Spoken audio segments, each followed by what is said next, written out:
What is up, y'all? I am so excited to be popping back on here. What's good? How's it going? Give me the updates. I am like so excited to be back on YouTube. Not like I ever left, but I've definitely fallen off on the train of like creating content. But as y'all can already tell by the title of this video, I am so excited to say that I'm participating in Vlogmas this year. I wanted to do it last year. It just definitely did not work out last year. And I'm really excited to be doing it this year. And I'm not even quite sure like how it works. I actually tried to Google it and to see like what type of videos do you have to create, or do you just wing it? Do you just like create any type of videos that you want? And that's what I'm gonna do. I'm just gonna wing it. I think you are supposed to like create a new video every single day, but I can tell y'all that is not gonna happen. I work a full-time job. I work for myself. I have my business to run. And because it is the Christmas, I am definitely creating more time to slow down and to just chill out, relax before the new year, before I launch my new program for 2021. So what better way to use that extra spare time and create videos for y'all and to catch me on YouTube. So that's what I'm gonna be doing. I'm starting Vlogmas and I'm going to be creating a whole bunch more videos. And it's so funny because I have about like 4 to 5 videos on my memory card as we speak, and I just have not had the time to like edit them, but I hope to get this video up and uploaded very, very soon. So before we get into this video, be sure to give this video a thumbs up. And if you have not yet already and you're new here, be sure to subscribe to my YouTube channel so that way you can stay connected, and hit the bell notification so you know when I upload my next video.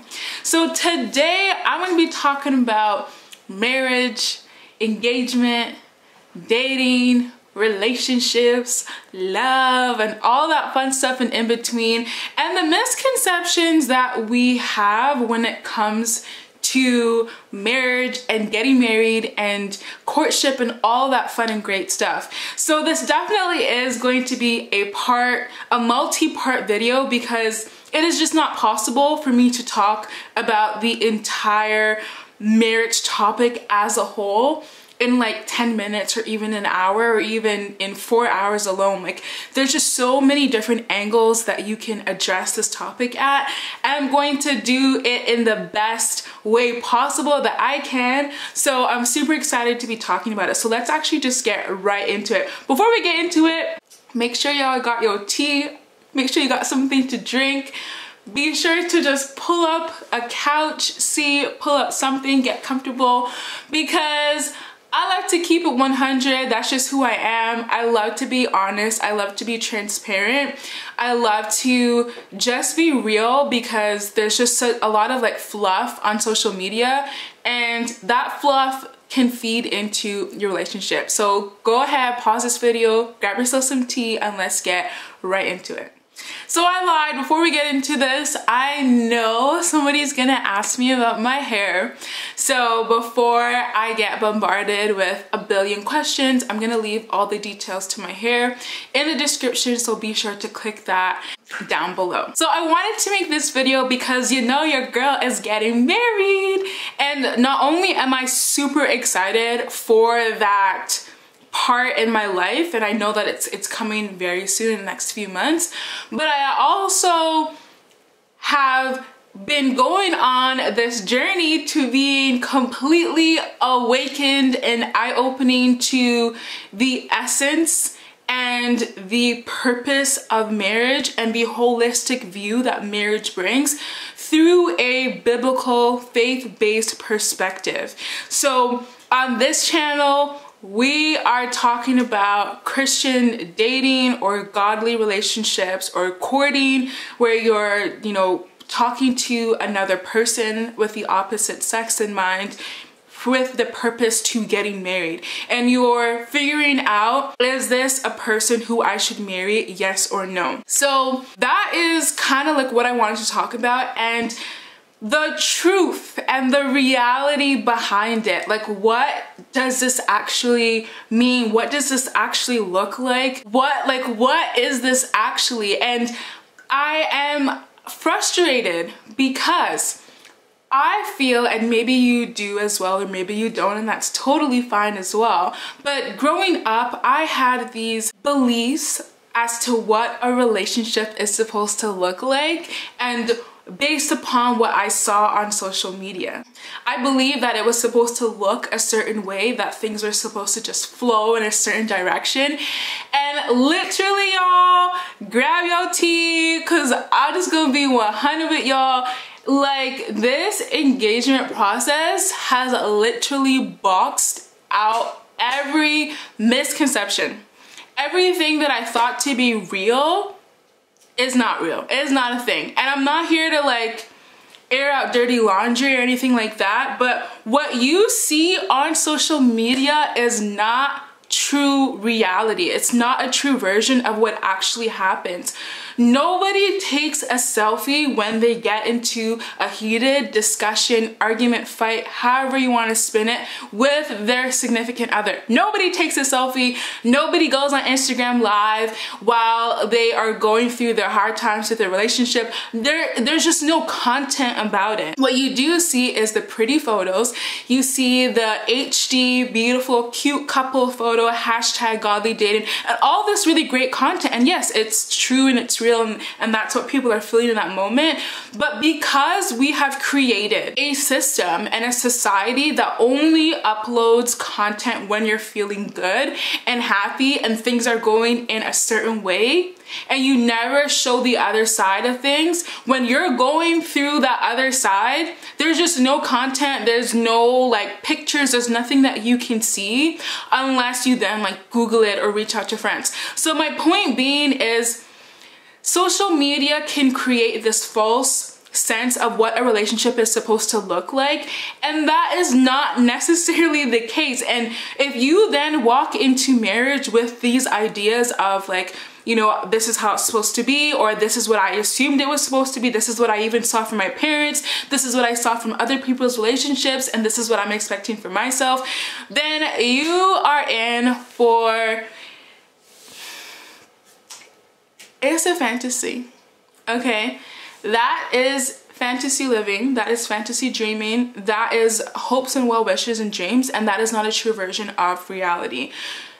You will be in for a rude awakening, all right? Like, that's just what it is. And because there's just not enough content about it, or maybe people don't feel completely comfortable to talk about the ups and downs and really being honest and transparent, you will come into marriage and you'll come into getting married with a way of how you think things are supposed to be. And it's not until you open up your mouth and you say like, hey, I think things are supposed to be this way, until life will hit you and say, actually, things can go multiple different ways, and things can span out in different ways. And there's so many different ways of doing the same thing, but ultimately getting to that end goal. So I also understand that this is a YouTube video. There's content on YouTube and social media sometimes who does talk about the highs and lows of relationships, but I also understand that not everyone is comfortable and also using wisdom to not air out your dirty laundry on social media. And I don't want to call it dirty laundry,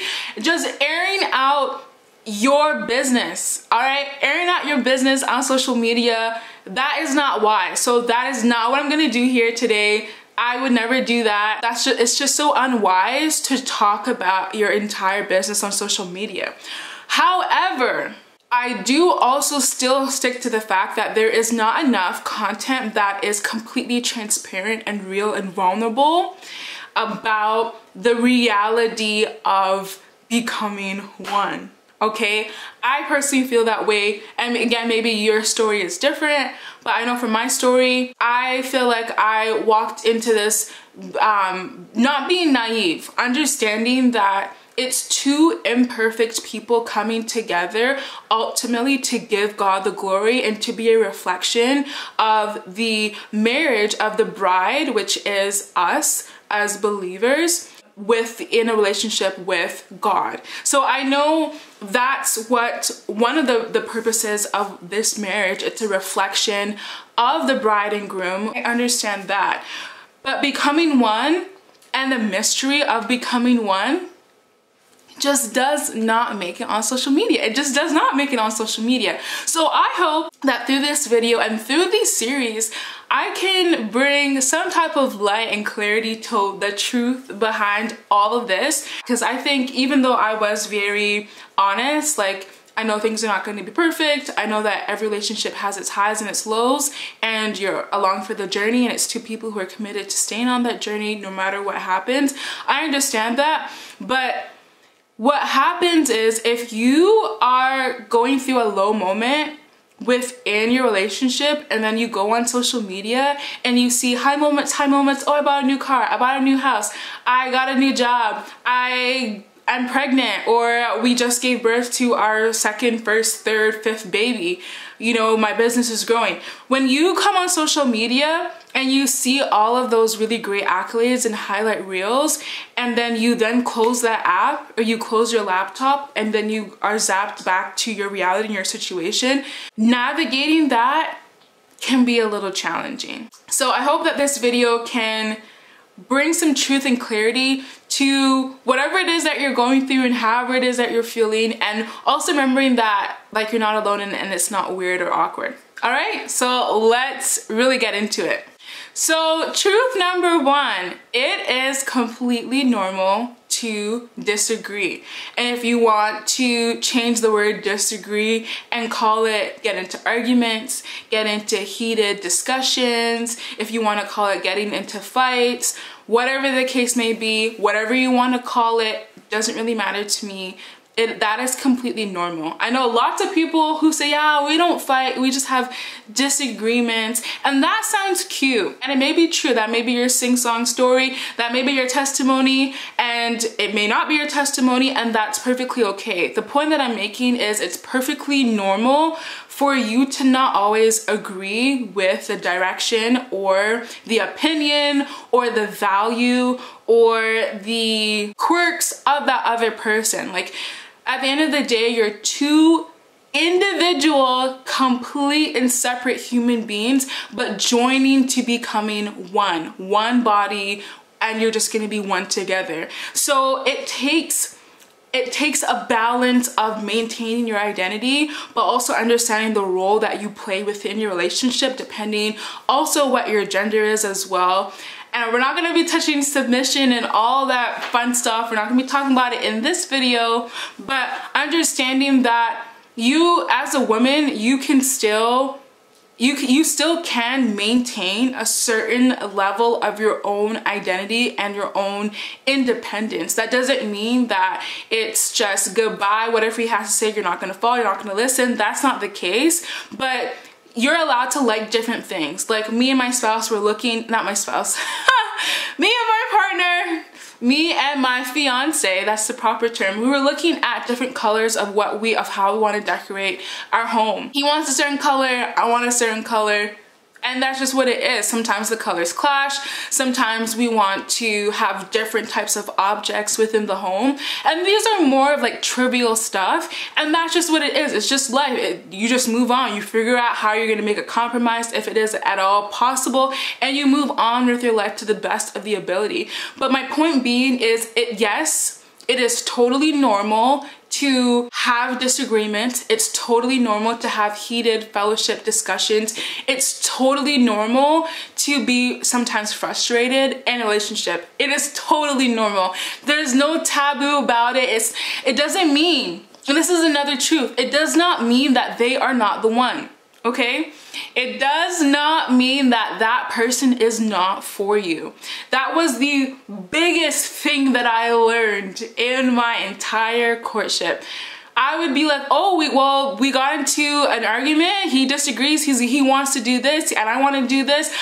Maybe that means he's not the one for me. And that is like looking back on it now, I'm like, that is just so not true. That is just so not true. Just because you're having some low points or bumps in your relationship does not automatically disqualify the person for marriage, okay? That mindset is just, it is just not productive. It is not it is not helpful in a marriage when you're making the commitment to becoming one, come hell or high waters. So just because you have a heated discussion does not mean that, oh, that automatically disqualifies the person. That also, and if you're married too, that does not mean that you married the wrong person. So oftentimes the enemy can come in and step in and feed you lies that are not true and that are not real, and you can then go on social media and compare your relationship to somebody else's highlighted reels, and then just be like, I wish he would do that for me. Oh, I wish she would do that for me. And then you're zapped back to your own reality, and what you see in your relationship is not exactly what you see online. So that then creates like this toxic, vicious cycle of having your own challenges that you and the other person have to be committed to working towards, and then going on social media and just seeing a perfect, pretty picture of something that you desire, and then going back to your relationship and then trying to like enforce or trying to like take bits and pieces of other people's relationships and adding it into your own, when honestly, relationships and marriage and engagement it's such a complex process that it doesn't seem as simplified as that. So my point being is, it does not mean that the person is not for you just because you are getting into heated discussions and disagreements. My second tip, and this is specifically for women who, or even men as well, who are looking to embark on the courtship process. If you find somebody that you like, or maybe you haven't even found somebody that you like, and you are like Googling and finding out different ways and how you can do it right, I just want to stop that train right dead in its tracks and just actually kind of counteract what this Christian culture is saying, where you have to like prepare to be a spouse. You have to prepare to be a good wife. You have to prepare.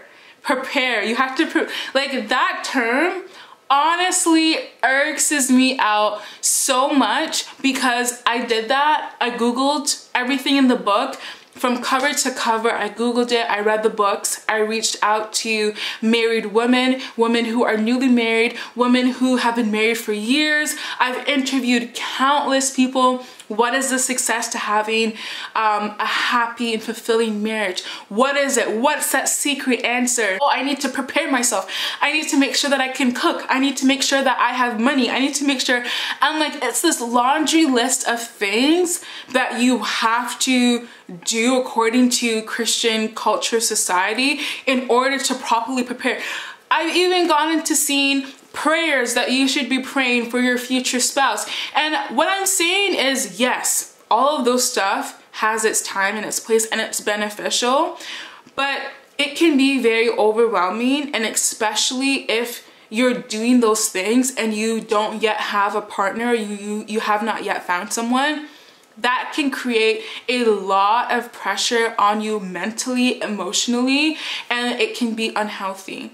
And I say this because I did it all. I Googled every last thing that you could possibly think of. I Googled it, I read the books, I crossed my T's, I dotted my I's, I did what I believed would be necessary to prepare myself to have a happy and successful marriage and to be a good and godly wife. I did it, y'all. And I'm not even married yet. And what I'm saying is, though I have done all that preparation, now that I'm actually in this moment and I'm a few months shy to being married, I have not implemented any of those stuff, y'all. Like, I have not implemented any of it.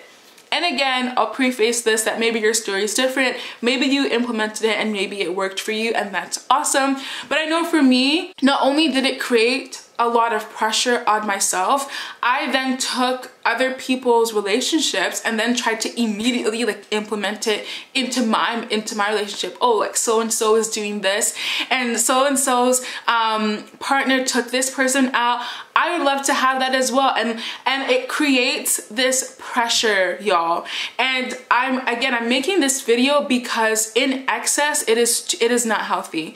In excess, there is too much content on social media talking about marriage, talking about preparing to be a good and godly wife, talking about how to prepare yourself in your single season and what to do when you do become in a relationship. Like, there's just an overload of content, and it also can feel very elite and very like, well, you have to do it this way, and if you don't do it this way, then it's not going to work, and if you don't cross all your T's and dot all your I's, that's probably the reason why you're still single. Let me know if you've ever felt that way.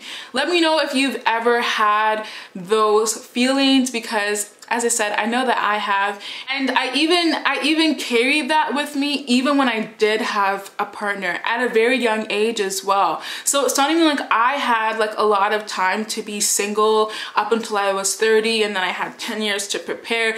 I had a partner, and I still was doing all of those in excess. I'm just making the point that it was just really unhealthy. If you're in that boat as well, I want you to know to just take a deep breath and to understand that when you do get into your relationship and when you do start your courtship, that some of what you've learned from other people may not even be applicable to your own relationship. And also, you're going to learn all of what you need to learn in your engagement and when you're married, okay? So you'll learn it. Yeah, if you want to still prepare and, you know, do all of those conferences and books and stuff, and you find it to be beneficial, I don't knock what works. But what I can say is you don't have to study the Bible from cover to cover about marriage. You don't have to make sure that you're always doing a devotional about getting married and being a good and godly wife. Like, again, here and there, that's perfectly fine. But now that I'm planning a wedding and the time is a crunch for me because we're planning a wedding during COVID, I'm not reading like all of these devotions every single week about preparing to be a godly wife. I have the Bible app, and I read a scripture, and then I go on my day. I pray. Me, my partner, me and my fiance, we pray together. We watch sermons together. Yes, we're still trying as much as within our power to make God the focus of this relationship. But I've now come to terms that I'm going to learn everything that I need in this courtship and when I get married. One, because God loves me so much, and two, he loves me so much to make sure that I am prepared. And I don't have to do a whole bunch of busybody actions to prepare myself for something that he has already paved the way for. So I have come into that freedom. I have stepped into that freedom, and I've been totally confident in moving into that mindset because I now made the decision to take that pressure off of me to be a good and godly wife. Like, I'm gonna learn whatever I need to learn as God guides me to being married and even thereafter. All right, y'all, so my very last tip and / misconception about getting to being married and a courtship and all that fun stuff is the high emphasis the Christian culture places on purity. And it's also called purity culture. And what that basically means is that there's an overzealous amount of attention placed upon maintaining purity, being righteous and being holy, to the extent where another person can't even like hold your hand, give you a hug, give you a kiss on the forehead, the hand, like to the point where it's more self-righteous and a form of being elite than actually like maintaining good old godly purity. That's just what it is. So again, not here to say to go and have sex before marriage. This is a Christian stand account. I'm not doing that. I'm not saying that, and that's not what I believe. But what I'm saying is within the purity culture, there's just a high emphasis on maintaining purity to the point where it becomes elite, and there's these like unrealistic standards and expectations that leaders and Christian influencers have within themselves and within their own relationship, and then they place these same standards and enforce these same standards and teach these same standards to other people, and also shame and taunt and condemn other people who do not have the same standards when it comes to boundaries and relationships. That, I hope I fully explained what purity culture is and what it looks like, though that definition is not all encompassing, but I hope that y'all got the gist of it. And what I wanted to say is, again, that's just not realistic. Like, nothing peeves me more than to see other Christian influencers talk about their own standards that they have within their own relationship and then enforce it on other people, and then also shame or make fun of other people who do not share those same standards.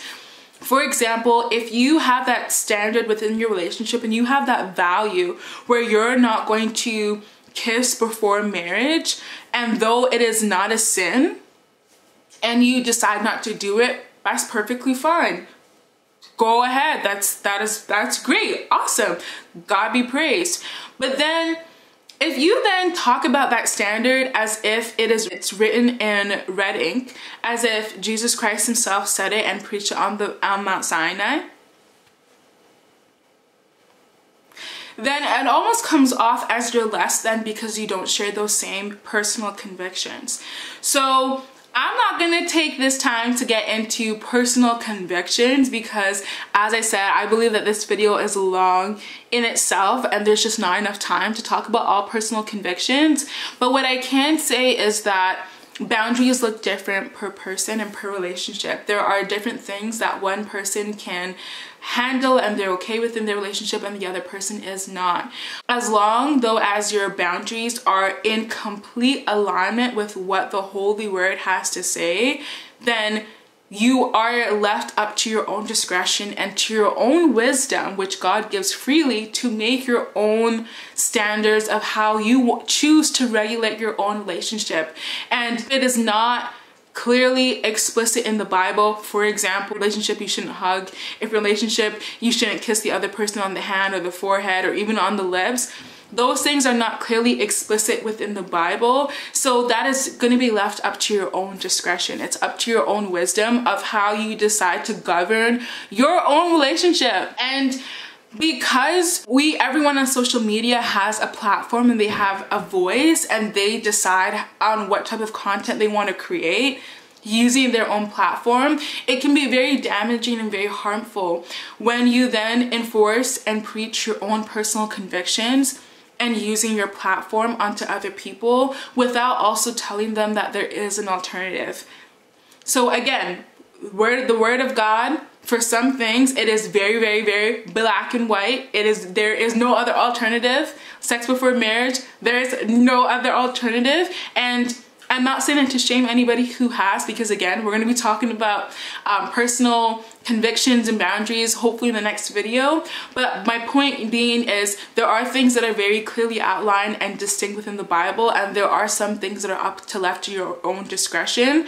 And when you use your own platform and to talk about things that are up to your own discretion as it is law and as if God said it himself, that is where we get on shaky grounds. So I made this point to say that there are people who have different standards and boundaries within their own relationship and how they decide to govern that.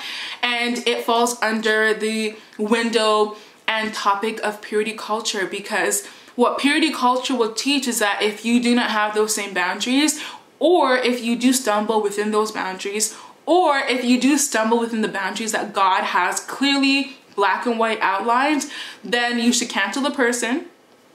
Y'all should break up. That person was never who God has sent you to be with anyways. That was your own flesh talking, yada yada, all of this like stuff that is just not true. As I said, I'm here to debunk some common fantasies and untruths that the Christian culture has.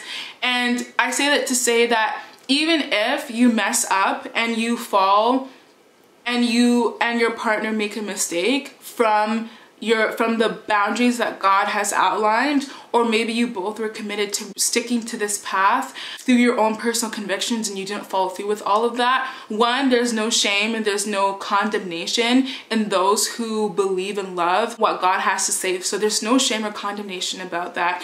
And two, it is very much within your power to get back up and get back on that path, given that you are guided by the Holy Spirit. And 3, just because you fall or you make a mistake, or just because you do things differently, does not mean that that person is not for you, okay? We're all different human beings. There's about 8 billion people on the planet. We're all unique in our own way, and what works for one relationship may not necessarily work for the other person. So I think in essence, just to summarize this entire video, I just wanted to really drive home the point that what works for you may not work for the other person, and you will learn every single thing that you need to know as you begin and continue on this journey. And maybe you don't even feel like you're on this journey at all already, but in essence, if you're not yet married and you do desire to be married, you are being prepared, whether you know it or not. You're being prepared through friendships and relationships, through interpersonal relationships with colleagues and coworkers, with your boss, with your job, with people at church, with even people online. Like, you're still being prepared. You don't have to put this extra burdensome pressure to prepare specifically on how to be young and married. Like, I just really want to say, just take a deep breath, take it easy, and you will learn every single thing that you need to know, because God is faithful to keep. All right, y'all, thank you so much for tuning into this video and for tuning into this first Vlogmas. I'm definitely going to be creating more videos on this topic because it is near and dear to my heart, and I will see you guys in my next video.